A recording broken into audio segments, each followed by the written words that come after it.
Welcome back to the Occult Rejects. Today we're joined by a guest a lot of people know as ThunderWizard, Michael Denny. He's built a public body of work around him, around what he calls a modern shamanic path, one that brings together pre-Christian Teutonic and Norse currents, Qigong, mantra, drumming, meditation, and personal empowerment practices. In more recent years, his message has also expanded into topics like disclosure, open contact, ascension, and the transformation of consciousness. So today we're going to talk about the full arc, where this path came from, what he believes is ancient versus modern in it, how practice is supposed to change a person, and how he connects spirit work, energy work, and the bigger cosmic story he's now telling. But before I introduce him, let me and the rest of the panel, I do have a few announcements I would like to make real quick. On Saturday, April 25th, the Southeastern Masonic Symposium is happening at the Asheville Masonic Temple, and that's on 80 Broad Street in Asheville, North Carolina. And I will be there in person. So come down, meet me and the rest of the crew. And you're probably wondering who's going to be speaking there. Well, we got John Michael Greer. He will be the keynote speaker. Then we got Colin Conkright, somebody who's been on the show multiple times. Even saw the guy this morning on the roundtable. He will be speaking there. He's also from American Esoteric. And then we got my man himself, Ike Baker. You should all know him. He's from Arcanum. And he's been on the show multiple times. He will be speaking there as well. And Tom Carter will be speaking. So if you want to come check it out, I will be there smoking with you if I see you. And also just to remind people, we do have a website. So if you're into reading, we do have occultresearchinstitute.org. And if you want some t-shirts, we got 2 different types of t-shirts up on the site. If you're interested, $25 shipped. And fun fact, the art is all based off of the eyeball. All right. So now enough out of me, and I will be getting to the guests. Well, the panel and then the guests. Judith, the Loon, what is going on? How are you? I'm fine. Thank you for having me. Good afternoon, everyone. Blessed Astora and Happy New Year to our Thelemites. Yeah. And and you could catch me on YouTube and on X as the Loon. And I have the weekly brunch every Sunday. And this Sunday is on the 22nd. So I will also be doing a live buddy check. Oh, yeah. Awesome. Nice. Good stuff, Judith. And we got the storyteller himself, Robbie Marks, joining us for another show. What is going on, man? Hey, thanks for having me on, Nick. Good to meet you, ThunderWizard. And it's good to see the faces. I am Robbie Marks, artist, illustrator, and researcher. And if you want to check out my various other works, you can check out my Linktree, which is Linktree RMARX, and that'll pull up my social media, my podcast, et cetera, et cetera. And yeah, I'm excited for today's talk. Thanks, Nick. Hell yeah, no, thank you for making it, my man. And last but not least, we got Brandon, Magus in the media. What is going on? What's up, Nick? It's so happy to see you again. I got to see you bright and early this morning, and so it was wonderful to be here with us. It's great to meet you, ThunderWizard. I'm actually quite excited for this conversation. I think we hit on a lot of similar things, and so we'll definitely get to see. Just everybody, head over to Magus in the Media, where we break down myth, magic, and meaning and the stories that we love. Head over to my X, my Instagram, and my TikTok. Just know I just crossed over a milestone on YouTube, so I am interlinking a merch shop onto my store, as well as during my live streams, we'll be able to hit them super chats and all of the memberships and all the things. A Patreon will be dropping soon. So let's help fund the magic as well. Yeah, but I'm excited for this Reject for Life. Let's get it. Hell yeah. Thank you so much, Brandon. I always appreciate you being here. And finally, the guest himself, we got Michael, ThunderWizard. Please, sir, let everybody know what your deal is, anything that I left out, anything you like to promote, please. Hi, I'm really grateful to be here, and I appreciate the invite. And ThunderWizard, you wanted me to talk about that. How did I become the ThunderWizard? So my background is that I grew up in Christian. Oh, your audio is glitching for a second. Is it? Well, yeah. Now, yeah. It might have been because I let headless and maybe it screwed everything up. Okay. Am I good? Yeah, you're good now. Sorry. Okay. So I grew up in your typical Anglo-Saxon born-again Christian family, and I started out with that. I actually had interesting experiences where, as a teenager, I found myself doing exorcisms. It wasn't something I had planned. It just sort of happened. And I found that I had an ability to do exorcisms. So I did that for years. And then I went off to become a Christian minister. And of course, being the person that I am, I dive into everything very deeply. And I found out, speaking for myself personally, I found that to be a nonsensical religion. So I walked away from it. Now, I didn't respect the deity that I was worshiping. And I said, if you're going to throw me in hell, go ahead, but I'm walking away. I'm not doing this. And then I got involved. By then, I'm in my late 20s. I got involved after starting a theater company and trying to become an actor in Hollywood, all that stuff. I then got involved in a very esoteric Taoist spirit fighting practice. So it was, I went looking for a spiritual martial art, and I stumbled into this invite only esoteric practice where they were using what turned out to be physical, what we would think they're katas, but they're actually physical and calling down all kinds of energies. And it was designed to fight evil spirits. And so you actually gained your power by fighting evil spirits, destroying them, taking their energy, and then all kinds of crazy stuff. So I went from being a Christian to that kind of craziness. So that's where the word ThunderWizard came from, because that technically was thunder magic. And then later, when I started I was looking into my own ethnic background, and I was trying to find some cool way to talk about myself. And so I ended up using the word wizard, and that got me more bad press than good press, because people thought I was trying to be the Lord of the Rings or something like that. I just didn't want to say thunder shaman, because back then, this was way back in early 2000s, there was people things, so I was trying to avoid that, and I ended up making myself sound kind of geeky, but now it's stuck, and I like it. This is who I am. It's actually who I am. So that moved on. I went into that, got to a level of mastery with that, and then I got into Kundalini yoga. So I went deep into that, did that and taught that for years.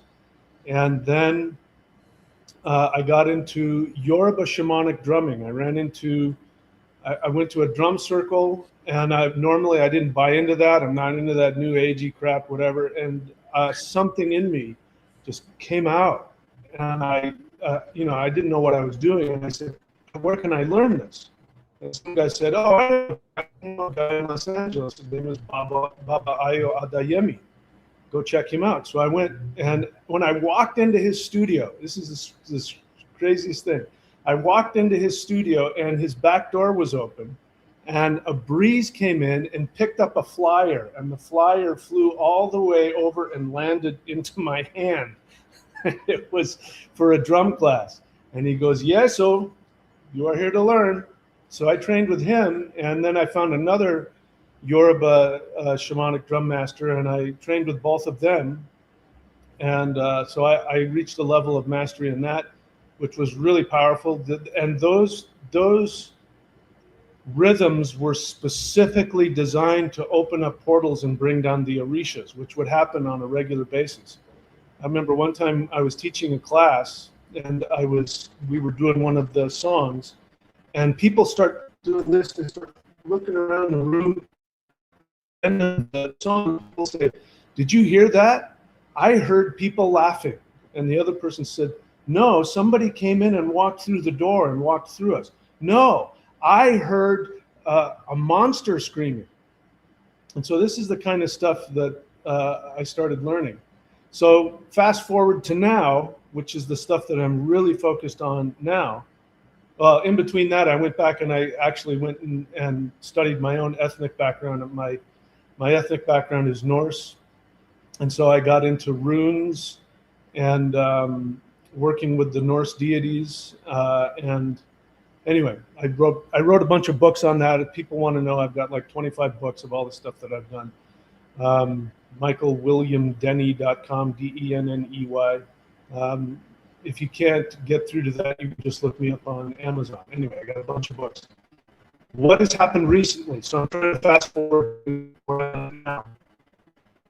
In June of 2022, when all the craziness was going down, I was still, even with all of this esoteric stuff I've been doing, I was still very much part of the narrative. I still bought into the idea that we had a two-party system, that we had democracy, that I still bought into all of that. And I came after people on my channel who, you know, I thought were conspiracy theorists, you know, and all that. And then, you know, we got to the COVID nonsense and things started not making sense. And it became clear to me, like in one day, I'm not going to get into the specifics, but it became very clear that this was, the whole thing was a lie. The whole thing, everything that I'd been taught was a complete lie. And I had this feeling that aliens were going to invade. But I started having this like feeling that aliens were going to invade. So I started researching, and I came across Dr. Stephen Greer's movies and material. Now, bear in mind, I did not believe in extraterrestrials. From a scientific perspective, my dad used to be a physicist. In fact, he designed satellites that were launched up in probably some are in the whatever institute. There's some museum, his satellites. Anyway, so I said, you know, if ETs exist, there's no way they're coming here because you'd have to go faster than the speed of light, blah, blah, blah. And, but I had this feeling somehow that aliens were doing something to us. And I saw Dr. Greer's movie, Close Encounters of the Fifth Kind, which I strongly recommend. Anybody who's interested, watch that movie. It's free. It's on YouTube. What I saw that got my attention was that, I mean, he actually has video and digital photographs of people interacting with higher dimensional beings. Forget about ETs. They're like these, you know, what we would consider to be spirit beings or ancestors. They're having direct contact with these beings. And I'm watching this, and I had, you know, I've mastered a bunch of things, and I'm frustrated because I can't find human people to teach me beyond it. And I say to myself, if that's real, I got to experience it. So I went and I did the CE5 protocols. People can look it up, just Google it, CE5 protocols. Very simple meditative practice, specifically designed to initiate contact with. So I did it, and the strangest thing happened was that the first time I got all the electronic equipment. I had my ham radio. In case people don't know, the idea is that when ETs are contacting you or are in your physical presence but phased out of the third dimension, your radio will start going crazy. And it makes noises that are actually impossible to replicate. In other words, even if somebody has your exact frequency and they're pressing on the button, they can't make that radio make those exact kind of sounds. So that's one way to detect. The other one is, of course, audio and video. So I did all of that. And here was the craziest part of this. I'm on the beach in Florida and I'm doing this. And I'm getting the lights. The lights are hitting me. And my brain is actually telling me that nothing's happening. But thankfully, I've got it recorded. And at one point, my radio started going crazy. And I said verbally, I said, "Are you here?" I didn't hear anything. My brain talked me out of it, said nothing happened. When I went back and looked at the footage, I saw that as I was lying on my little, chair outside. It's dark. There's this light that's flying around me, an orb, I guess you would call it. I didn't see it. When I had said out loud, I said, "Are you here?" There's a voice that says, "Yes," and it's captured on the video. But I said nothing happened. There was some, I can tell you guys this, there were some shamanic signs that came after that. I went out a second time because I was frustrated. I said, I want to have this powerful experience.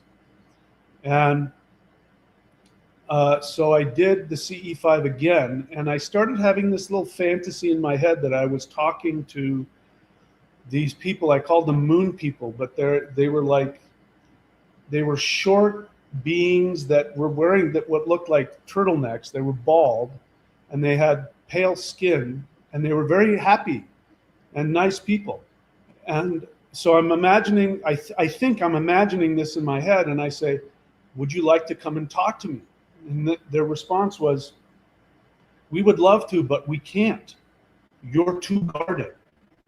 So we're going to send to you somebody who is going to crack you open.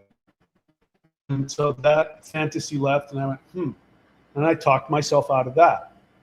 As I'm walking back to my car, this is in North Florida in the summer, this armadillo out of nowhere starts walking over, and like a cat, he's like walking around my feet.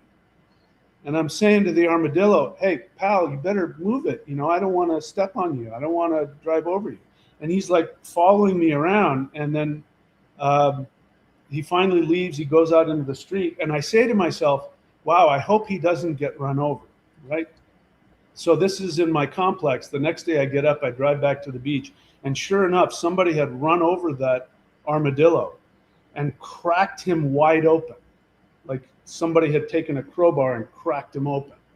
And I went, is that a sign? I know that these things don't happen out of nowhere.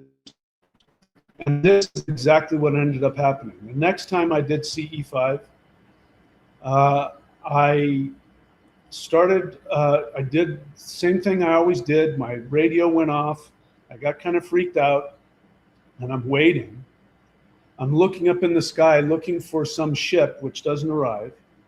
I feel behind me this energy. I see the color red in my mind. Now, again, I'm still not believing it. My head is telling me nothing is happening. But I feel this warm energy, and I look to the camera and I give a thumbs up like, hey, maybe somebody showed up. And what I saw in my mind was a 7-foot tall mantis being, red, a red mantis being. He was 7 foot tall.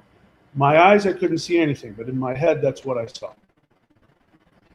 And so I'm like wondering if this is real. So I started my radio, trying to, my connecting, and my radio goes absolutely bonkers, goes completely, totally bonkers, and then I get scared. And then what ends up happening is the energy increases, and I feel a finger on my crown chakra. I'm a Kundalini yoga master. I'm a Qigong master. I know what energy is, and I'm feeling a level of energy I've never felt in my life. And there's this telepathic conversation that's starting to happen, and I am flipping out.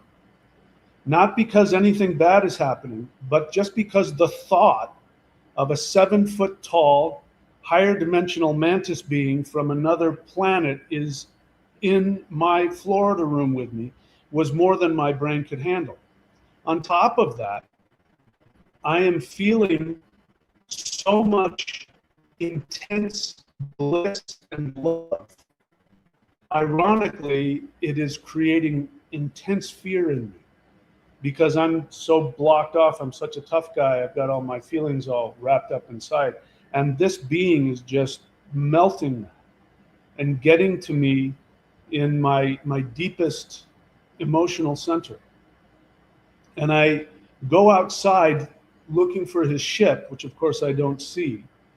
And I say out loud, I say, I don't feel worthy of this experience. I hear myself say, I don't feel worthy of this experience. Please let me know that I'm worthy of this. My radio goes absolutely bonkers, completely off the chart. I'm able to ask questions and it's answering me, like, 1 yes, 2 no, that kind of thing. And I've absolutely lost my mind. And I start walking because I feel like if I don't walk, I'm gonna pass out from how stressful and crazy this all is, and the energy. And as this is happening, I'm having this telepathic communication with this being. I can still feel his finger on the top of my crown chakra. And we get to this part, around, I can see my house. I don't know how far I've walked, but I can see my house. And I get this message, okay, that's enough for now. I'll see you. And then boom, the energy leaves. And here's where my training comes in terms of my rune work. I look down, and on the sidewalk, somebody has spray painted a Yuhuaj rune, the Yu rune. So if anybody knows what that means, it means shamanic transformation from life to death. And I just had to laugh. And he was saying, this is going to be a shamanic initiation. And I knew that huge things were going to come from that. So that was my first experience. If that's all I had, that would have lasted me for the rest of my life. And that's not what happened. What happened after that is that every day until now, 4 years later, almost 4 years later, every single day, I have had some type of light being, whether it's extraterrestrial, higher dimensional being, gods, titans, anything you can imagine that we've read about. All of these beings have been showing up and communicating with me. They've been taking me astrally to, I can't even begin to tell you all the places that I've gone, all the things that I've seen.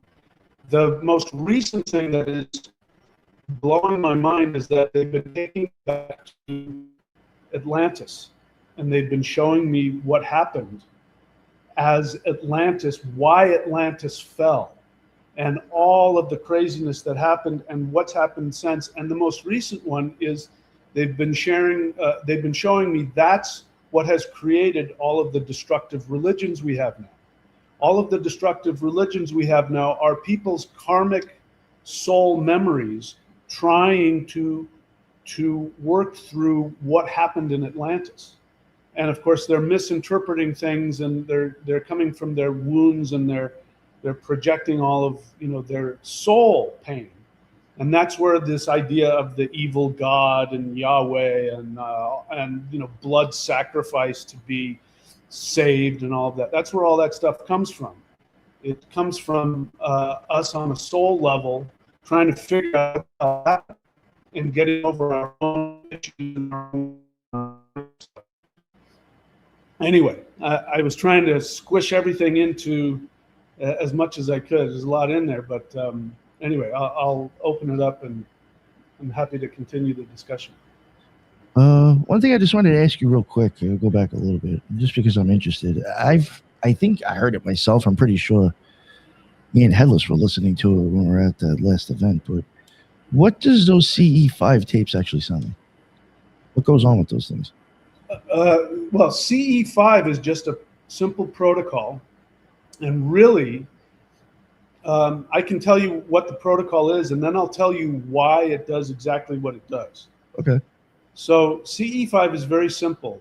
If you just simply break it down to its most simple protocol, is you just go into a meditative state. It doesn't have to be anything. You just relax.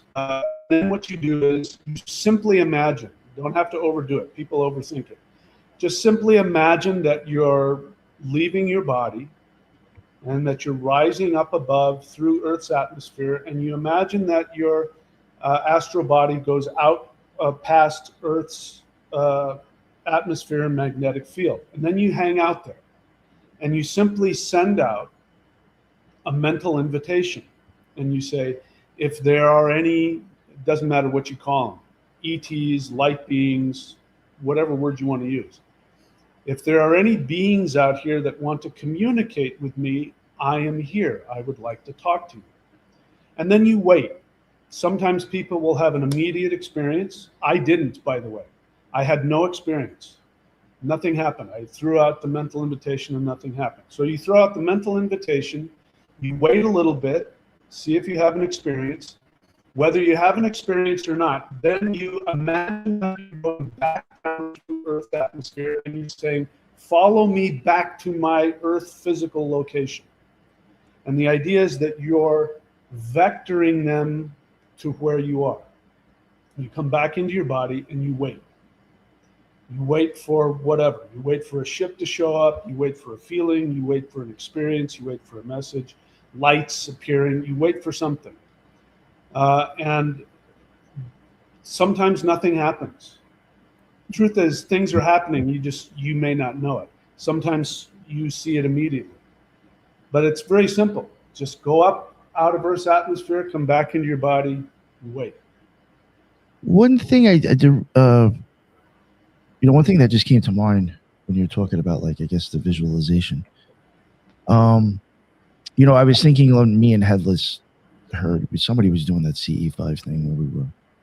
And between that and what you just said right now, it really does make me think a lot of kind of like a mixture between the Monroe Institute's Gateway tape and almost, from my experience from looking into meditations, listening to guided meditations the whole time I've been practicing the occult, that right there is a common, watching yourself leaving your body. That's like a staple that I've heard used multiple times. So I guess the question I'm finally getting to, do you think, and I'm, just a question, not knocking the guy at all. I mean, I'm an occultist. Do you think Stephen Greer might have actually been using occult techniques or practices when he came up with that? Well, according to him, the way it happened is that he had a near-death experience. So that already, and he had, when he was out of his body, he was communicating with beings, and do you want to stay or do you want to go back? And he says, I'll go back. So he came back. So that opened him up. And then he was in the mountains. He was a young man, and he was in the mountains and he was meditating, and he got into a deep meditation. And he said that he came out of meditation and he saw down below him an ET. Now, he didn't know what he was looking at. At first, he thought he saw a deer standing up on its hind legs. That's actually a mantis being, And so he turned it into a deer, and he goes, wait, that's not a deer. And then the being phased out and appeared behind him, so much so that he could see that something was grabbing onto his jacket, even though he couldn't see anything. He could see like the fingers going into his, his puffy jacket. And he got a telepathic message, a spiritual message. And then boom, he didn't say, I assume it was astral. He was off into a ship. And he worked with this protocol. So I'm going to tell you, if you want to hear, why I believe that this protocol works and why it's necessary. So do you want to hear that? Sure. One thing I do want to ask you, though, I hate to be a pain in the ass. It's just for me, for the editing on the end. If you don't mind, maybe turn off your camera and see if your mic stops glitching, because your mic does glitch like every 3-4 minutes. And I kind of loses. You know what it is? Hang on. Sometimes the bandwidth can also do that as well. It's my air conditioner. So let me turn that off. Okay. All right. I don't know if that's going to make a difference, but we'll see. Florida problems. That's right. AC on. It's getting like that for me now, in just North Carolina. So, yeah. Anyway, yes. All right, we'll see what happens. All right. Yeah. No, I was just wondering because of the some of the techniques you said. That's interesting, though. It's from an NDE. Yeah. Well, can I ask a question? I want to know why. Okay, so then parse this out. What is important? To have the experiences and figure out what vehicle to use for your nervous system, or is it important to do is it important to do Stephen Greer's work? Because that's where I start to get have Yeah. issues? Great question. So I actually want to explain that, why I've come to the conclusion that that works. So this is, again, I'm piecing things together based on my experience. So what I didn't say is that ever since then, but for the first 6 months to a year, the absolutely mind-bending experiences. Again, I'm a Qigong master, Kundalini yoga master, shamanic drum master. I know what it's like to leave my body, energy, all that. These experiences were so mind-bending that it almost was so intense. So I came to the conclusion very quickly that I was dealing with beings from another dimension. Now, bear in mind, by dimension, I don't mean alternate universe. I mean, we go from a 3-dimensional experience where there's up, down, left, right, to an experience where there are, spatial things that are beyond our comprehension. And it stretches us and bends us in ways that aren't something we can normally handle. So if these beings were to just show up without some preparation, we would lose our minds. We'd go crazy. Who knows what? And they can't do that because it goes against their protocol. They can't violate our boundaries or harm us. Who can't? These light beings, the ETs. And Now- why not? What's Sorry, that? Marks. Yeah, no, Robbie, you go. Well, I was going to say now, as far as these entities that are within the structure of these multidimensional layers of reality, I mean, like in the Eastern theology, you see that there's the one stretching up into eternity, and there's the one stretching down into the depths. And it's like, when you get into a lot of UFO philosophy, a lot of people are linking these to underworld or lower astral forms versus these light beings that can come. And then along with that, are you participating in any special type of diet? Are you doing any kind of yoga along with these practices that can facilitate that ladder? Those are all great questions. I'll answer the last one first. Yes, I mean, on my channel, I've got a bunch of websites. One is ThunderWizard.com, and I became a Maoshan, technically, the Taoist practices, and what I came to find out is what made the Maoshan so frightening to the other Taoists, because the other Taoist sects say the Maoshan is evil. We're talking real Maoshan, not the fake guys who run around pretending to be Maoshan and actually. Can you explain what Maoshan is? I've never heard of that before. Thank you. Taoism has multiple sects. Wu Dang Shan, Hua Shan. These are all different sects, and they have different mountains. So the first Taoists actually came from a woman, now in hindsight, who was having these interdimensional experiences with beings, and her name was Lady Hui. Anyway, I'm not Chinese, but I think it's Lady Hui. And long story short is that she started it, and then what ended up happening is people split off and they created their own sects, and those were the other sects we're talking about. So the Maoshan was the original one. It was so powerful that later on, the other sects started getting intimidated and calling them evil and devil worshipping. But the ironic thing is, when they needed somebody to come and do exorcisms, they'd go to the Maoshan people, and then they'd say, "Okay, get out of here, leave us alone." What I came to find out is that the normal meridians that Taoists use, there's another energy portal. It's in the heart, and it's actually the energy that surrounds the heart. So the soul is here. The soul is an interdimensional being. Your soul is a higher dimensional being, and then surrounding it is an electromagnetic field, which is actually a deity. It's a feminine deity.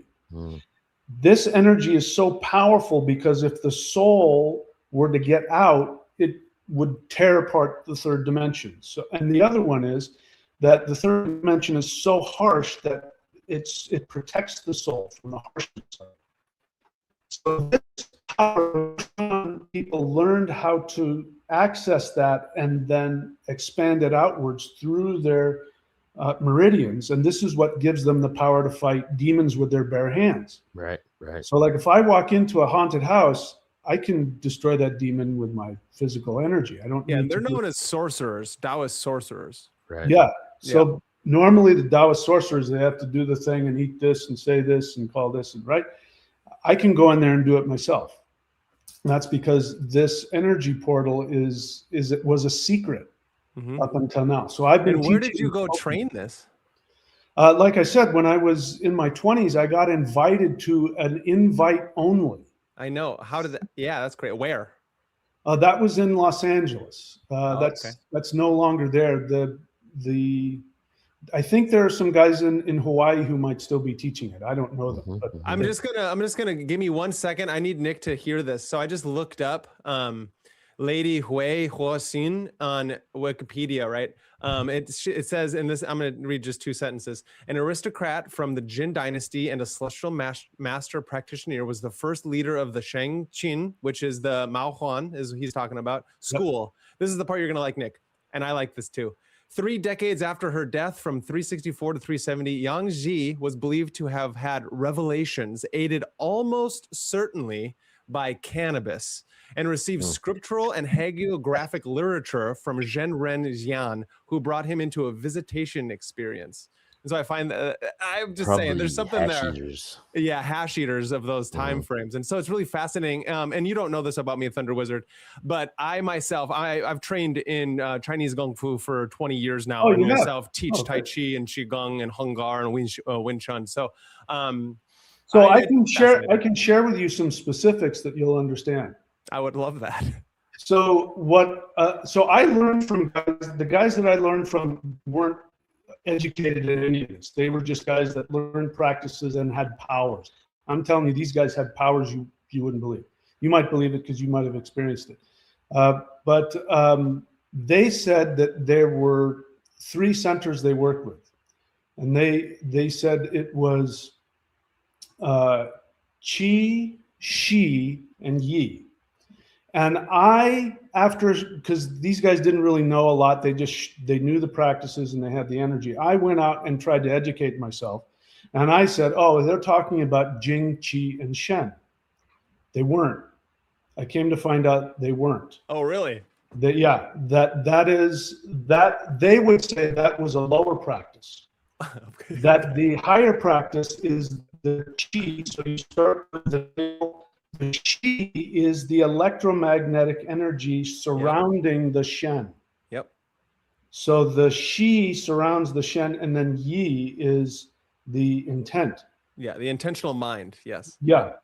So the Shi is the missing part. The other Taoists don't practice it. Those that know about it say it's too dangerous, don't mess with it.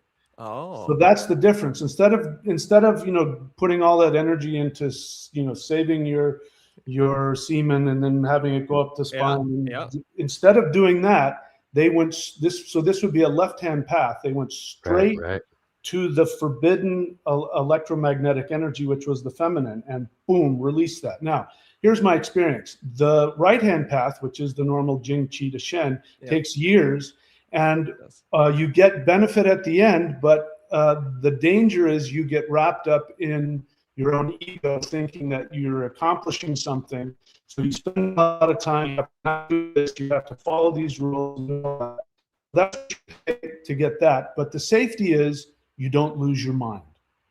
If you go the left-hand path, which is the Shi, you get it immediately. The lightning bolt. But you have to deal with all of your dark side immediately, and you can go crazy. Both of my teachers, one of them is dead, the other one I think is very old. They both went crazy. I had to go and learn some meditative techniques so that I didn't go crazy. Yeah, because the energy was too intense. It was too crazy, and it made you so powerful that if you weren't crazy, if you weren't paying attention, you could really abuse that. And my teacher's teacher did. And anyway, so I can understand that. Yeah, I definitely understand that. So then, if you don't mind, Nick, that I continue.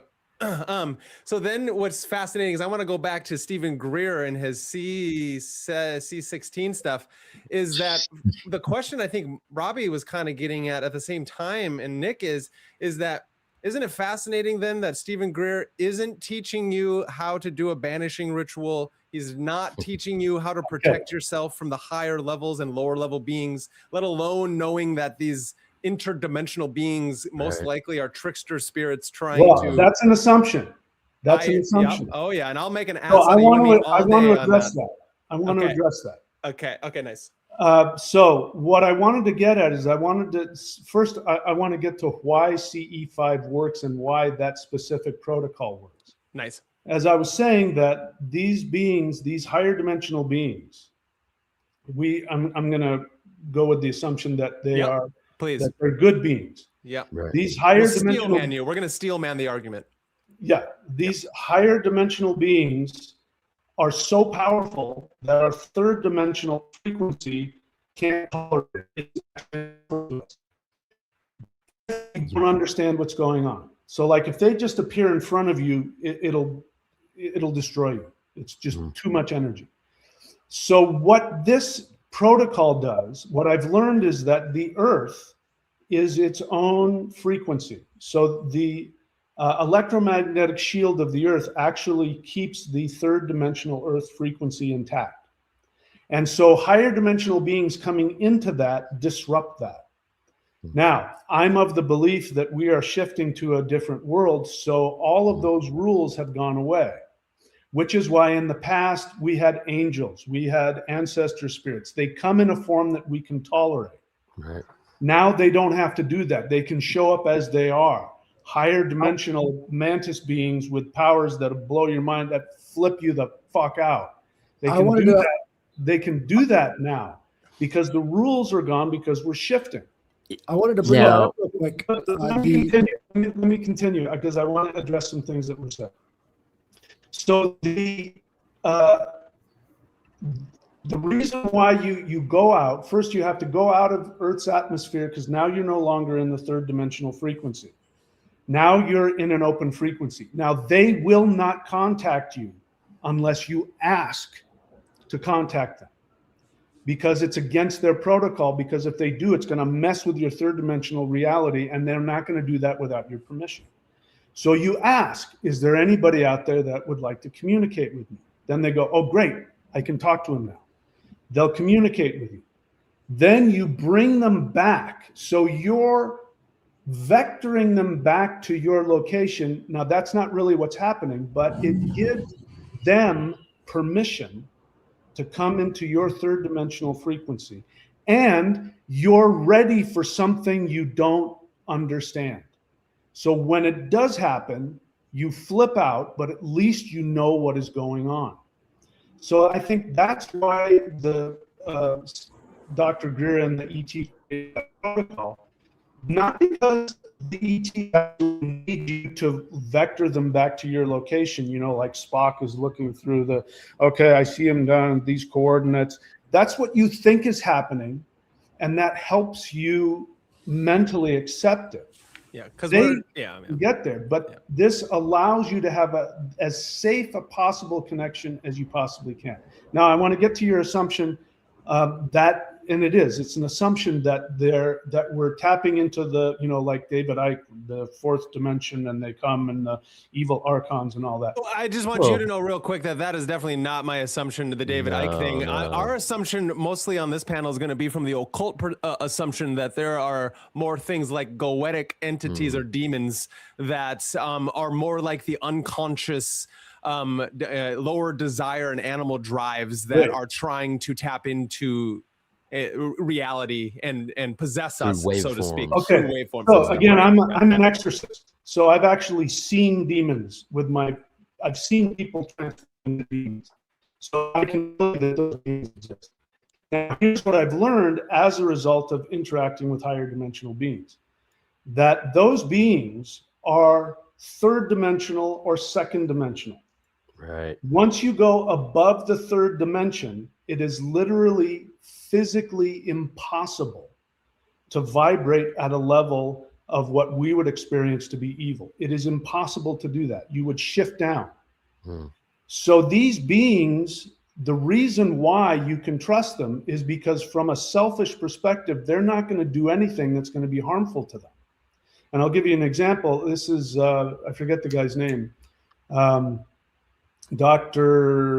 Anyway, he's a big guy on YouTube. He healed himself of, he had fractured his back and he healed his back. Yeah, I heard about that. And he works a lot with opening up the pineal gland. Anyway, he was doing a seminar, and as he was doing the seminar, he saw these tall beams of light surrounding on the walls. And yeah, I see those. So he contacts them and he says, "Why don't you join us?" And the beings said, "We would love to, but we can't. Because if we go down into your frequency, this will damage us. And we never do anything that is harmful to ourselves because we love ourselves too much. But if you are willing to shift yourself up, we will meet you halfway." Now, that is absolutely my experience with these beings. So I have zero fear of these beings doing anything harmful to me because I know from experience that they cannot do anything to harm me. Now, it doesn't mean I can't get harmed, but the harm will come from me trying to stay a third dimensional being because their energy will obliterate my third dimensional reality on all levels. And in fact, not only will that happen, but they will begin to tell you your true essence. And here, let me tell you, I'm going to say something that I've experienced. That it is now is the first time in human history that human beings have been able to go beyond the near-death experience and still stay human. If you listen to people who have near-death experiences, that they'll go to a place where some being will be there, beings, and they'll have a life review, and then they're given a choice. Do you want to go beyond there? They'll know that something beyond there's amazing stuff. Or do you want to go back to Earth? Or they'll say, you're not done. You have stuff you have to do. You have to go back. If the people say, okay, I'll go back, then the beings say, all right, you can't go there right now. That's for later. Now, that sounds like a real mind fuck to me. But I now understand because I've been there. I've been beyond there. I've been to who I am beyond that liminal space between Earth and whatever's beyond that. And I'm here to tell you that you can't fit back into your normal human identity again. So that's why they say, you can't go there. If you're going to go back, you can't go there because you have to hold on to your smaller idea of your third dimensional self. And that now is changing. And people are now being given the opportunity to see who they truly are. If anybody has spent time on my channel, you've heard me say absolutely grandiose, unbelievable, what's sounding like deluded things, which, if that turns out to be true, nobody will be happier than me. But what I've found is that when people who are working with these beings, they are being told, here's who you are on a higher dimensional level. You're actually a god that controls this. And I come to find out that every single human on Earth, every single one, no matter if you're living in the gutter, every single human is actually a god, one of the most powerful gods that has ever existed. What blew me away was that these light beings, these ETs, who me, anything I could have imagined, they treat me like I'm the god they worship. And that will fuck with you more than anything. By the way, I just have to say, that's, in case anybody knows, if they want to do research, Dr. Greer has actual documentation of this. But all of the abductions are done by humans pretending to be ETs. All of them. It's a psyop. And so that's why people think ETs are evil. That's why they think ETs want to experiment on you and do anal probes on you and all that. Those are humans doing their experiments that we're now finding out about. Yeah, even when you get into the very first abduction with Betty and Barney Hill, there's characters that are dressed like appearing as Nazis in the background. Yep. So, you know, you get into MK Ultra, you start looking at a lot of these government PSYOP programs. But now what I was wanting to ask you was, as far as within your cosmology, do you believe that the Earth itself is changing valences and evolving into a higher Yes. vibrational frequency? Right, Yes. right. And along with that, as far as the training you've had and your life path, as far as shedding your beliefs and coming in, taking this hero's journey, do you believe that these practices have opened you up in regard to allowing you to and some of these practices, even like the Greer practices, these guided meditations, are they vehicles for learning to massage the pituitary to secrete your own DMT, to be able to open up these levels of the veil, peer past the veil per se? You know, that's kind of how I'm kind of seeing. You know, and you have all these ancient practices from Zoroastrianism, you know, the beginning, there must be an end, the Kali Yugas, sinking down, rising up. This, and, you know, within the Eastern philosophies and Buddhism and the idea of returning to nirvana, that we are on an ascension path, essentially moving into higher forms by the nature of the design of the cosmos.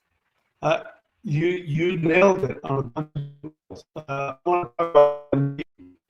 I don't externally take DMT. I think that it actually is a doorway to higher dimensions, because people who take DMT will see, a lot of them will see mantis beings. Yes. I've taken a lot of DMT in my past. I will let you all know. I had the never-ending baggie of the Mary Pot. I hypothetically had the never-ending baggie of this stuff when I was in my definite experimentation years of my. And I will state that it. I never saw any of those things, but I was deeply. I have a belief structure that states that the nervous system has certain signs, symbols, and unconscious prejudices towards having certain experiences based upon the unconscious symbols of your soul. And so for me, I listen to a lot of Tool and Radiohead. And so for me, I was broken in, and Tool has built out their entire spectrum based on sacred geometry and Crowley's work, because Danny Carey was definitely a Crowleyite and a Thelemite and these different things. And so and Terence McKenna has definitely integrated himself into my nervous system. And so I did see the juggler clown being as he opened up the doorway, so I could speak to the Harlequin, exactly, so I could speak to the machine elves. For me, they were slightly different than that, but it is a real experience that so I don't know why. I actually have I don't personally believe in the mantis reptile stuff, but that each to his own. So it's an interesting thing that I hear all the time. I have heard that a lot, and I don't understand really why. That and little small people. And the little, exactly. For me, have you guys ever seen the Men in Black, where at the end, the guy who has the galaxy in the cat's thing, and he opens up his face and there's a little guy running? I had that experience on 4 hits of high-powered blotter acid while I then took DMT at the very peak. I was a very experimental 20-year-old. But the idea was then that actually happened to me, where I saw the little guy running the machine in the background, and I was doing a lot of that was in my I'm still a ceremonial magician, but I was doing a lot of work at that time frame. The homunculus, bro. Yeah, bro, it was a deep one. And all I'm saying is that I think the DMT experience is one of those things that I think a lot of people should do, and I don't think people should take LSD really, or mushrooms, or those things with high powers. What I wanted to say about that is that I absolutely believe from personal experience that DMT is the gateway. However, I do not take any external DMT. The Maoshan practices, as it turns out, and this is true with a lot of practices, but my experience, especially with the opening up the Shi, is that you release tons of DMT naturally. Mm-hmm. So I recommend that. I recommend people do it naturally, because if you do it externally, then there's the argument that it makes, reduces your ability to naturally blah, blah, blah. But I would also say that that's what humans needed 100 years ago, 1,000 years ago, because the protocols were in place. And the protocols were, you don't mix dimensions because it'll fry and we don't want to screw with that. Now that's over. The world is shifted. All of that is gone. So now we can do it. But to answer some of the previous questions, the first day I came back from doing the spirit fighting training, I was invited to the class. And the first posture was this thing. As it turns out, what does that look like? It looks like a mantis. Yeah. So I was trying to do that, and I was trying to get it right. And as I did, I felt this huge energy, felt a being on my left side. And I saw in my mind a picture of a nuclear bomb going off. And the telepathic message was, you've been chosen to learn this. This is how powerful it is. If you abuse it, we will take it away from you. And then the being was gone. ThunderWizard, have you ever heard the song Rosetta Stoned by Tool? Because in that exact, you should go listen to that when you're done here. Because in that song, it actually, the lyrics are, you are the chosen one, the one who has come here to deliver the message, a message of hope for those who choose to hear it, and a warning for those who do not. And then it goes on to say that he couldn't actually take down the message because he forgot his pencil. So go on. I just wanted to. Yeah, I'm a big Tool.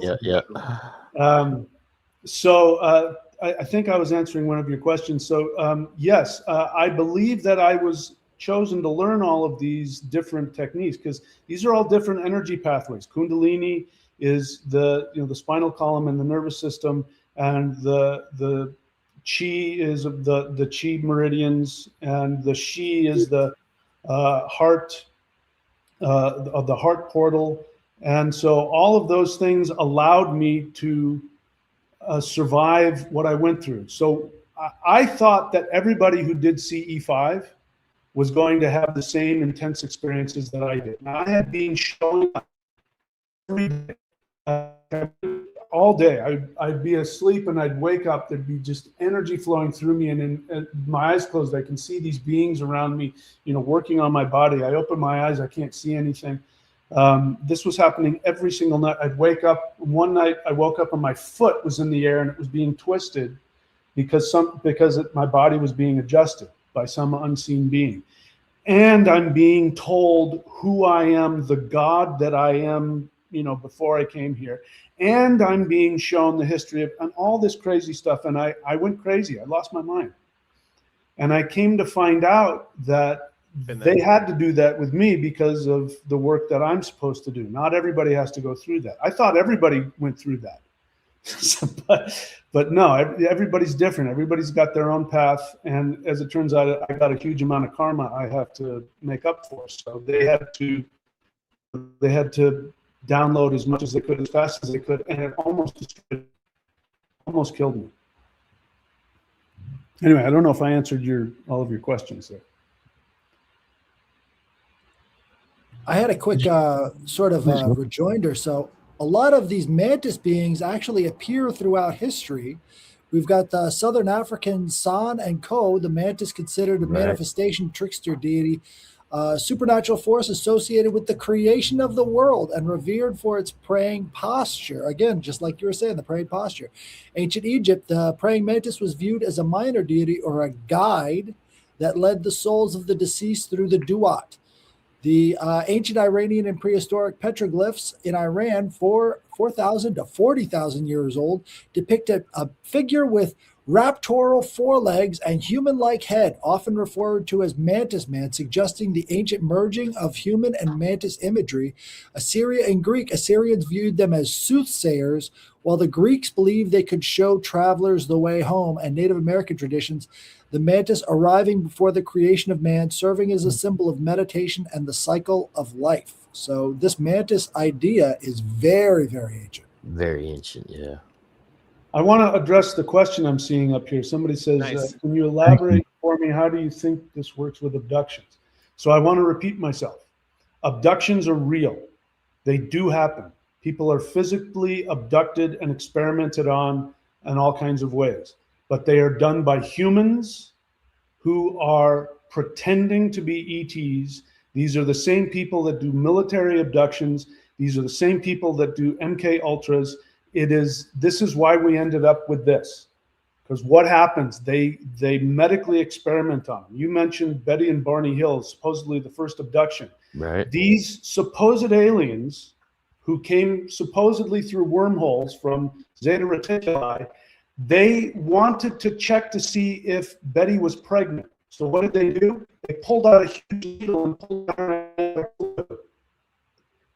Please tell me how an advanced being needs to do that to check to see if you're pregnant. These are people. The abductions got more and more complex as time went on. Tricksters. What do you call them? People were getting implants in the 80s. I remember these were these big bulky things that people that were falling out. And now we have the ability to put in nanotech. Yep. This is human. All of this is human stuff. These precursor studies, possibly. These beings have zero need to do any of this to us. It's so I want to address that. I really and again, this is why Stephen Greer's work is so good, because he has documented proof that this has been going on. But this is the psyop. The psyop is they get it into the UFO community. They get into the UFO books and the movies with what's his name, Whitley Strieber, who himself says that he had been his eyeball. and he talks about the meditative states that he does. Kind of phases in and out of when he sees these things as well. Yeah, and if you saw go watch his movies. He's screaming at the top of his lungs in absolute terror and horror, and the beings are saying, "How can we calm you down?" Is that really?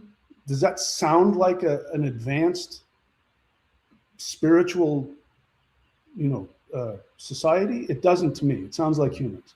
But having said that, my experience, there is zero negativity with light beings, because they're in a higher dimension. The demons are third dimension and second dimension. They do exist. Anyway, I just need to get that out. Nice. No, that's good. And I think everybody listening, as well as guys, go and watch the X-Files, right? So season 3, episode 20, it's called Jose Chung from Outer Space, and it's where Agent Mulder and Scully investigate the alleged alien abduction of 2 teenagers, Harold and Chrissy, in Washington State. And the story is framed as a series of flashbacks recounted by Scully to the eccentric novelist Jose Chung, who's an actual novelist who writes books and helped direct it. And so the idea of that episode is fascinating because it shows how alien abductions can both be real and also be faked by the Black Ops department of the 3-letter agencies and the deep state and the governmental agencies, as well as it can also be a psychological warfare to the individuals being abducted. And so I think that we all have to understand that these things are real, but there are multiple levels of abstractions going on here, many layers of the government doing it to us, as well as the government knowing there are interdimensional beings, as well as these interdimensional beings also doing their own experimentation on the human nervous system at the same time. How does it happen? This question that somebody's asking over and over again is like, how could it happen without memory? And I think that's where myth comes in, and to understand what the river of Lethe means is that idea of when we wash ourselves through the river, thank you, Headless, the river of Lethe, we forget. And already you have to know the idea of memory holing things. You can't fucking remember what you ate 3 days ago, let alone probably what you did this morning. And so you definitely won't remember a super stressful, traumatic abduction thing that happens to you. And even if you do, most likely you'll think it was just a dream, for the fact that your brain doesn't know the difference between a dream and reality. And the only reason it knows the difference is because of the skin that you have is what is separating those dream realms. So that's my watch episode 20, season 3 of X-Files. It'll actually help wrap all of what we're talking about here into a nice little bow. Yeah, and also, Dan, because I saw the question pop up, this, what they call missing time is actually a symptom of PTSD. The trauma is so intense that you can't tolerate remembering it, so your brain erases it. And it's also a tactic. So torturers and MK Ultra people, they know how to get you to have missing time. They do it on purpose. I've never had missing time. I've gone deep into places where when I come back, I'm not sure if I remember exactly what happened. But that's different from losing whole days or hours. That is a sign of trauma and abuse. That has nothing Now, to do with spirituality. in these higher states, do you find the time experiences has a differential in regard to expanded time versus finite time in the different? Well, the way that it works with me is that I stay in my body. Mm-hmm. So my body does have the ability to understand what's happening in terms of 3D time. Having said that, I can, within 5 or 10 seconds, get a download that would be the equivalent of 3 or 4 days of so I have to unpack it all. So I don't have like I meditate and then I don't remember how long I've been gone. I don't have that experience, but that's because I'm still in my body. If I had a full out of body experience, it would probably be what you're describing. Well, and I think that can contribute to trying to take that great expanse of impulse that you're taking in and trying to reduce that back into the 3-dimensional time space. Yeah, there's a lot of stuff that doesn't translate so good. One of the recent ones I had was they were taking me back to Atlantis for I have to remember stuff that I did so I can fix the karma of some of my actions. And they showed me where I was a king. I was sitting in a throne and I was surrounded by these beings that were swirling around me. And I said, "What am I looking at?" And they said, "You're there with the other 10 kings and you're their god." And I went, hang on. What do you mean they're god? And I saw that it was actually 3 levels of existence. There was the 3rd dimensional level, there was the demigod level, and then there was the god level. And I was being shown all of them at the same time. Right. And I tried to get them to show me one, and they were like, "That's not how this works. Mm-hmm. You're all of these things at the same time." Same time.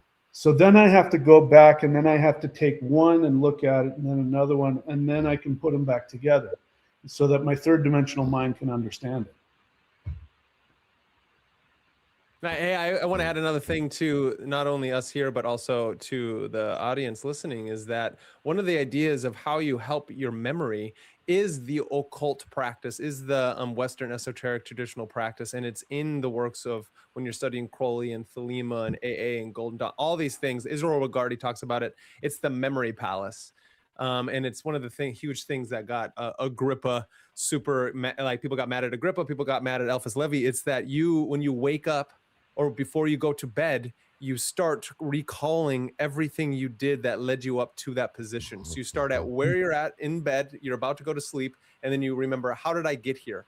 Where was I before that? And you keep going back as far as you can go until you fall asleep. I think John Marco Greer talks about it in his book as well. And so you just keep doing that every night before you fall asleep, and you will go farther and farther back until finally it intermeshes with your dream realm, and then your memory enhances. And then one of the main things of why you do ceremonial magic is because of it's a mnemonic. Is like everything you do theatrically, you're supposed to just do in your meditation with the mind, and you hone the mind and your willpower, so that then when you are doing things like evocations, invocations, and trying to lift yourself up through your theurgia, right? You are then not going to be halted by any trickster / chthonic / the hollow type of thing. So I just wanted to put that out there about the Mind Palace. grounding techniques. Grounding techniques work very well when it comes to that stuff. If you're having a problem with blacking out, one of the things that could work is having a rubber band around your wrist. Now, various points during the day, you just snap the rubber band so that you know you're actually in reality. If you're blacked out, you can't feel it, there's something going on, your mind's going to snap into consciousness and you're going to be actually awakened from that sort of state.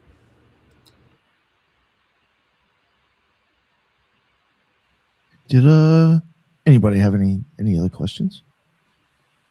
I have a quick question. It might be a silly question, but Thunder, when you explained when you were going through these controlled techniques, have you ever had like encounters where you weren't going through these techniques and you just happened to have those experiences?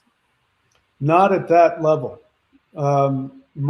I have had experiences throughout my life, as I was exorcist. So that stuff, that's a whole other discussion about how you actually allow that in. Demons can't attack you unless you allow them in. So that's a whole third dimensional psychology. But in terms of the higher dimensional beings, yeah, I mean, when I was a kid, I had scarlet fever, and I had an out-of-body experience, and I saw what I thought was an angel. I've had the experience where I came home and I did the first thing, and I felt a being. It was muted in comparison, and my experience is it comes through a filter that we can understand, and so we turn it into an angel. We turn it into an ancestor. We turn it into this Holy Spirit or something. If we're a Christian, it's Jesus or Buddha. We filter it into what we understand so we can understand it. And looking back on it, I think that's been the case throughout history. Like, for instance, the word elf. I learned this when I was researching my ethnic pre-Christian history, that elf actually means shining one. So it means light being. So it means the ancestors were worshiping these light beings, and they turned them into, elves or whatever it is that they turned them into. Now, the experiences I had from CE5 were on a completely different level. And I'm talking about, like, even when I was doing the spirit fighting, the whole point of the spirit fighting practices, you do the sets, you get filled with so much energy that you actually pass out. And then when you pass out, you have an out-of-body experience, and your feminine side teaches you more of the practices. I had that experience, and even that was muted. So I'm overemphasizing my experiences on purpose, because what I experienced was absolutely far beyond, and still is to this day, far beyond anything I experienced in the third dimension. This is why I harp on the CE5, because this is for people who want to go, I want to have that. I want to go into another dimension, and I want to have access to that other dimension, and I want to consciously do it. And then you're making it clear to those beings, okay, I want to see you for who you are. I don't want to see you through the third dimensional lens of an angel, a Buddha or Jesus or whatever that we can handle. But what we are saying, and why I'm harping on it, why I think it's so important, is because I do believe that our earth is shifting. And I do believe that we are going to shift into a new reality. And what's happening, why ETs are here, is they only have one purpose, which is to help us make that shift. And so they want to destroy anybody's reality who's willing to have their mind and their ego completely, totally trashed in order to shift up to that higher level. But you have to want it. And so I think that's why the CE5 is so important. That's why I recommend everybody do it. We all have our own practice, and three-dimensional practice that allows you to have a spiritual experience while still staying in the third dimension. And I personally want to destroy this third dimension. I'm done with it. Let's move on. That's my own personal take. So I hope I answered your question there. Thank you very much. It was a very good question. Make sure we don't give him any codes to nukes. Yeah, it's funny. At least you're honest. Like, fuck it, start all over again, right? I've thought that myself before. Learn to swim, right? Learn to swim. I guess. Yeah, right. Learn to swim and fish. One thing I did want to ask a few things, maybe a little bit into the occult, and then we'll wrap it up, maybe with your practices. You were into rituals, correct? Like, you do have like ritual practice, like that is a part of your thing. What do you think is, and this could be maybe a multi-layered answer, however you want to answer it, I guess. What do you think is actually, what do you think the ritual is actually doing? What do you think is actually going on when people do a ritual? I think rituals, I mean, I'm not educated in a lot of Western magic, which I know is very detailed. But yeah, I have done rituals. I've done tantric rituals and Vedic rituals, and I still do every now and then. But what I think is happening is exactly what we were describing. I think it creates interdimensional portals for beings to come into our reality in a way that we can tolerate. Now, if you want to be an agori, and you want to go and live in the burial grounds, and then you're asking for really crazy stuff. You'll have crazier stuff. Anyway, I don't know if I answered your question, but I think it's basically the same thing. You're opening up a portal, but you're pulling it into our third dimensional reality. Okay, no, that's good enough. Go ahead. I had a question about portals.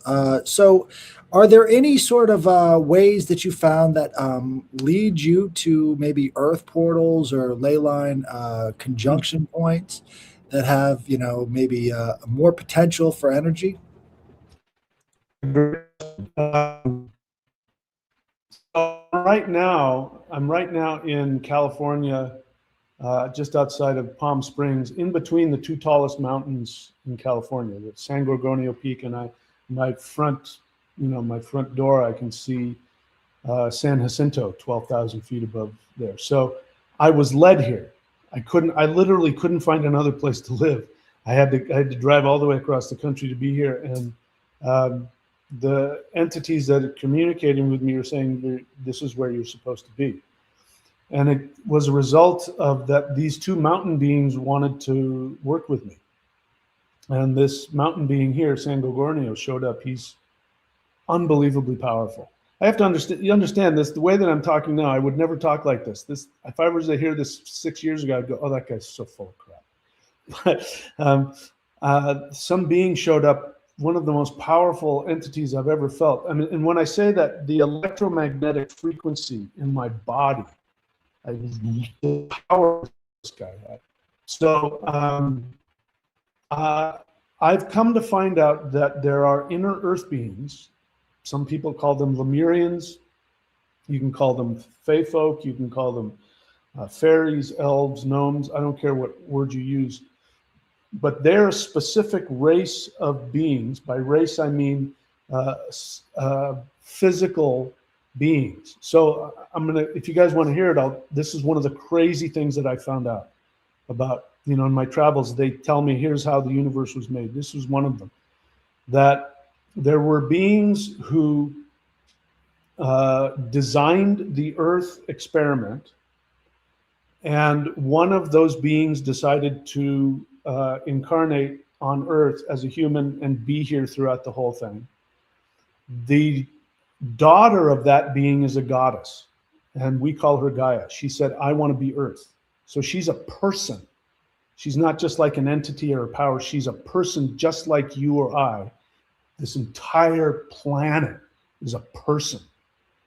And so when she decided to go down, then you want to call them the architects, you can, they came up with the idea for these beings that lived inside of the fabric of the earth and the water. They're not physical like us, they're spiritual, but they are absolutely part of the earth. And they manifest as all kinds of, mountain spirits and tree spirits and water spirits and all that. And so they're a specific frequency. And you absolutely can work with them, and they've just come back even stronger than before because of this shift. And their mindset is they love humans. Their mindset is humans are gods that have come here to have a video game experience, and we want to help them. Their second and probably their main goal is that they want to protect the earth energetically, so they will protect her from harm, but they also interact with her emotionally because she needs that. So they're her friends and her protectors. And so, yeah, I mean, I don't know if I'm answering your question specifically, but we've gotten to the point now, we can talk to them the same way we talk to ETs. So if somebody wants to, the smallest ritual, light a little candle or go out into the forest, and if you intentionally say to earth folk, I want to have a conscious experience of you, please come and talk to me, and they will, and you will feel them, and their energy feels similar to higher dimensional beings, because they are higher dimensional beings, but they're earth beings as well. And they will talk to you, and they will teach you, they will hang out with you, they'll be your friends.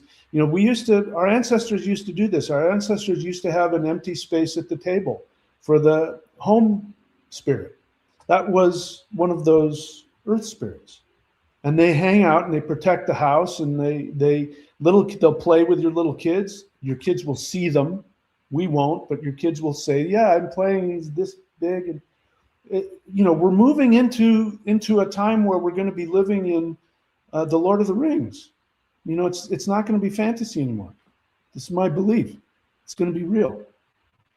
Anyway, I think I answered your question.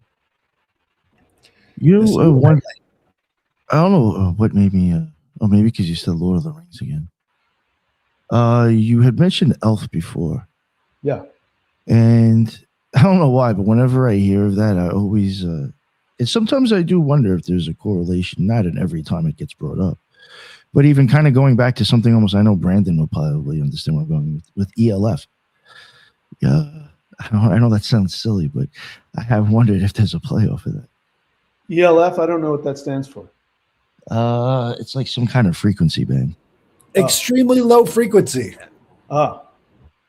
You know, I just wonder if that would attack your nervous system and affect your nervous system in certain ways. I'm sure it would affect your nervous system. My experience of them is that they are a higher frequency to humans. So, and my experience of them is actually they're incredibly beneficial to the human body. And I mean, they're so loving. They you know, I think Sasquatch are related to them. They're different. They're not exactly the same. I think they're a whole other thing, but they're working cahoots with them. And there was one guy, he was a complete idiot, and he was talking about his Sasquatch experience. Of course, it was horrible. In the forest, and he was getting drunk or something, and there was this, this cauldron, this blowhole, natural geyser. And so he decides he's going to pick up a boulder, and he's going to chuck the boulder, and he's going to cap the thing. Right. So as he does, he picks up the boulder, and as soon as he's ready to do that, this Sasquatch comes over the hill and screams at him so loud that he shits his pants. Of course, he dropped the boulder right there. If you want to, these beings are only going to be negative if you're going to do something harmful to the earth. Then you're going to see something you're not going to like. Well, to speak of also the low frequency thing is that like elves, like Celtic elves are trickster, entities, right? And trickster entities you could consider to be low frequency because that's just what the word trickster means. But I also bring it into the whole ideals of Robert Anton Wilson and his Discordian movement and the Illuminatus trilogy, where he has something called elf, but it's the Eurasian Eris, right, of Discord, Eurasian Liberation Front. The Eurasian Liberation Front, or ELF, is a violent underground of guerrilla ontologists in the service of chaos.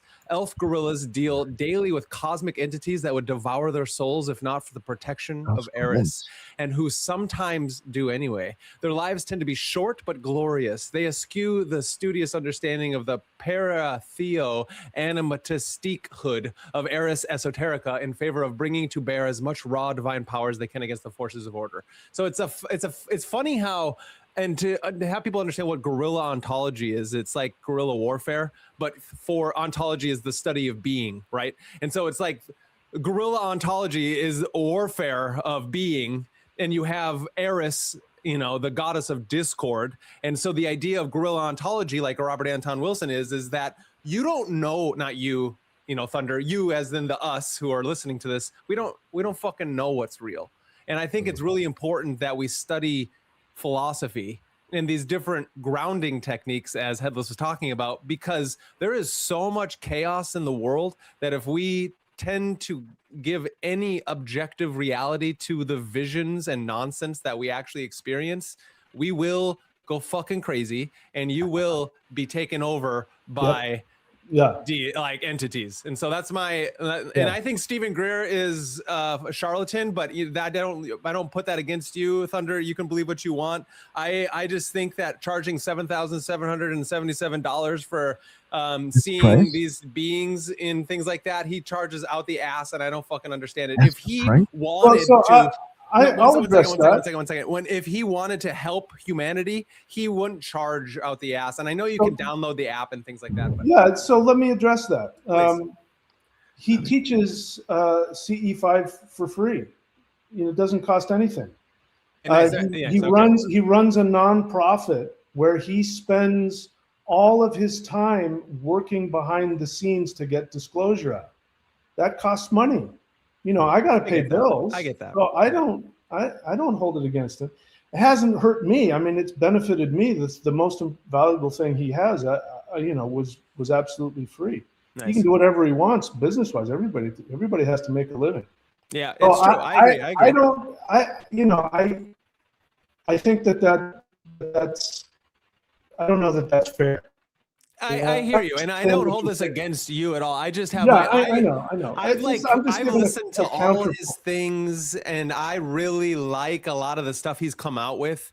There's just little bits and pieces of this movement that I have problems with the disclosure movement, and I think if you're going into experiences without having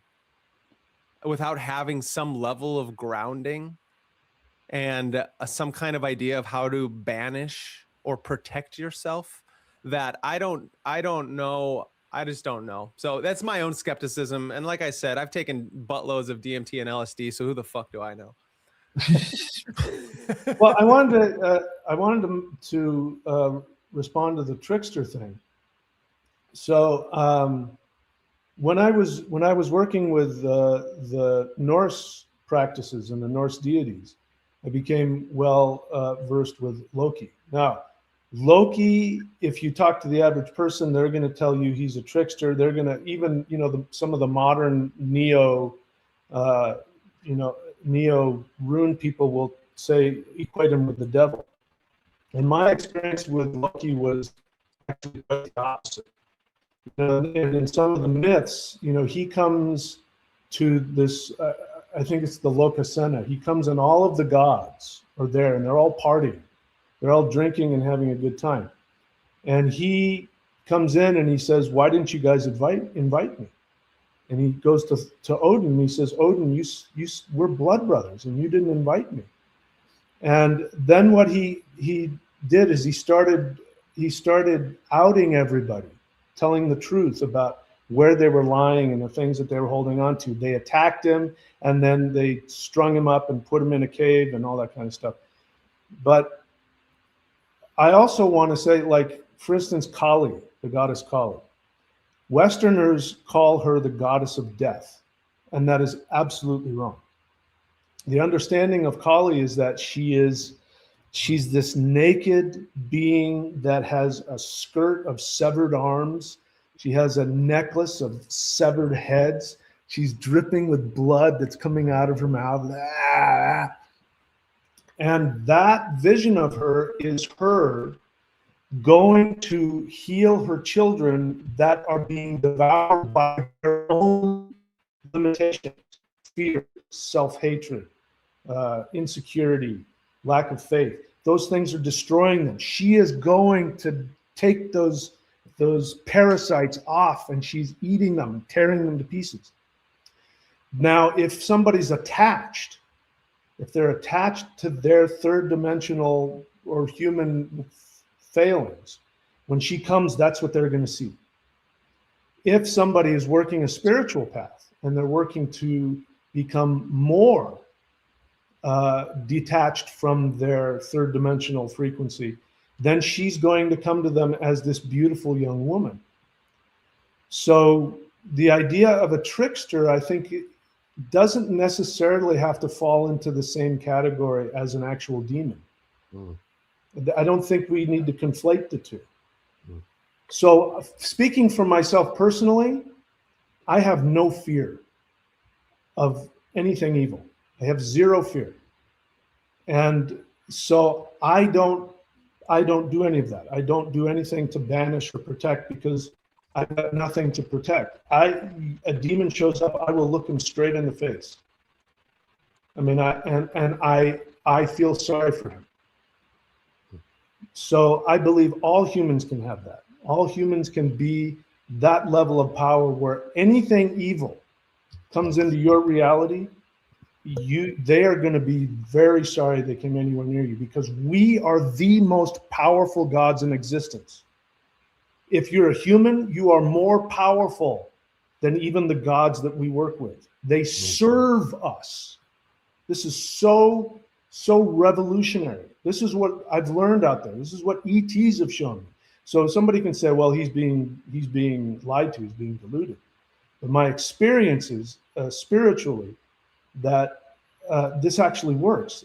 If I buy into fear because I'm so powerful, I will create it. Right. I will create that demon. That will be 100% my creation. So it really is a decision. We can decide to be bulletproof, which means we have to follow through with that, or we can decide whatever we want. This is our video game. We can decide whatever we want here, whatever we want to experience and learn from. So there's nothing wrong with any of it. But I just want to give people the choice. They can decide however they want to experience this. You're going to have to pay the price one way or another.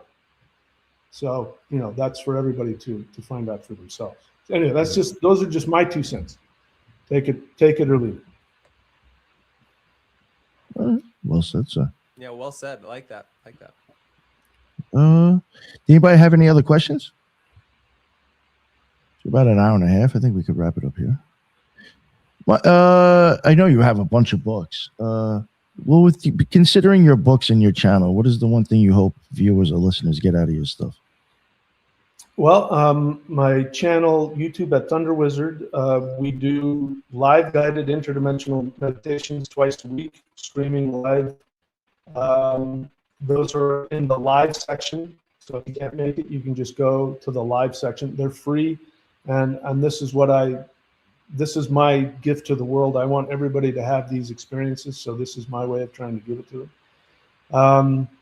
Go to ThunderWizard.com, and on the menu there is memberships, so you can learn how to learn the practices that have allowed me to have these experiences, learn the power of the She. And if you go to the shop, ThunderWizard.com, click on the shop part of the menu, you'll see videos and training courses, all of that. But those are for people who want that. Of course, that supports the channel. But the main thing is, as you can tell, this is my thing. I want everybody who wants it to have these experiences if they choose to. And the 2 ways to do that: CE5, follow the protocol. Go on to Facebook. There's tons of groups out there that you can join for free, and you can do this with people. You can do my live guided interdimensional meditations. And if you want to learn all this powerful stuff and learn how to awaken all these energies, and how to smack demons in the face and stay bulletproof. You can check out all the things on my YouTube channel. You can just type in Michael Denney, Denney, or William Denney on Amazon, and you'll find all my books. I like that. Smack demons in the face and stay bulletproof. Yeah. Awesome. Yeah, the guy like put that on a t-shirt. Fuck. They're like, yeah. Make a logo out of that at least. That's a great t-shirt. That's yeah. Make a YouTube thumbnail out of that at least. Yeah. I like that. Awesome stuff, man. Great. Good for you. Thank you very much for coming on. I really appreciate it. Before we wrap it up, I'm going to let everybody plug their shows again and let Headless plug his show for the first time. But first, Judith, please let everybody know what's up with you. Real quick for Thunder, someone in the chat asked if you had a Patreon. I do. ThunderWizard.com. Okay. Thank you. And thank you for having me, Nick. And thank you for the great conversation and sharing your story with us, Thunder. And everyone else, you could catch me on YouTube and X as The Loon, at The Loon 50 on X. Awesome. Thank you very much. And Headless, please let everybody know where they can find you at, sir. You can find me at the Headless Giant on X and on YouTube and on Instagram as well. And tomorrow I've got the trilogues coming up with Ethan Indigo, and hopefully we'll get a little Ricard Calvadio update. He's in Wisconsin right now working with the Native Americans on stories about the float copper going on up in Michigan and in Minnesota and Wisconsin. So definitely check that out. Thank you very much. Nice. I just actually booked somebody for the Micmac tribe. Interesting. Thank you very much, Headless. I'm glad you made it. Even a couple minutes late. It's perfect anyway. Appreciate it, dude. Robbie Marks, sir. Yes, everybody can find me on my Linktree, which is Linktree R Marks. There you can find my art that I do, my illustration. You can find my Patreon, all my social media, and did I say the MetaMindcast? Probably. But anyways, yeah. Thanks for having me on, and it's good to meet you, ThunderWizard. Hope you have a great day, man. Thank you. And Brandon, please let everybody know what's up with you, sir. Thank you. It's wonderful to meet you, ThunderWizard. It's wonderful to meet you. That was fantastic. What a great show. That was fun. We went all over the map, and those are the best shows, I feel like, because it's when we can get into things that we don't maybe normally talk about through the more occulted lens. We get to truly become occult. You know what I'm saying? So just make sure everybody heads over to Magus in the Media. It's where we do all the things in all the greatest of ways. X, Instagram, TikTok. Like I said, I'm dropping a Patreon soon and some merch, so you can have this badass logo on all kinds of badass things. We're doing it, and we're going to be doing it live. So again, I love hanging out with the rejects, being a fellow reject myself. We're here to make sure and bring back myth, magic, and meaning to this chaotic world. Thank you, Nick. No, thank you, sir. Appreciate it. And please, ThunderWizard, let everybody know again. Just remind everybody again where they can find your YouTube, your site, and anything. Books. Yeah. So obviously you see right here, YouTube at ThunderWizard. The channel is called my website is ThunderWizard.com, which is also my Patreon site. And you can look for me at Michael William Denney, Denney.com, if you want to see my books on Amazon.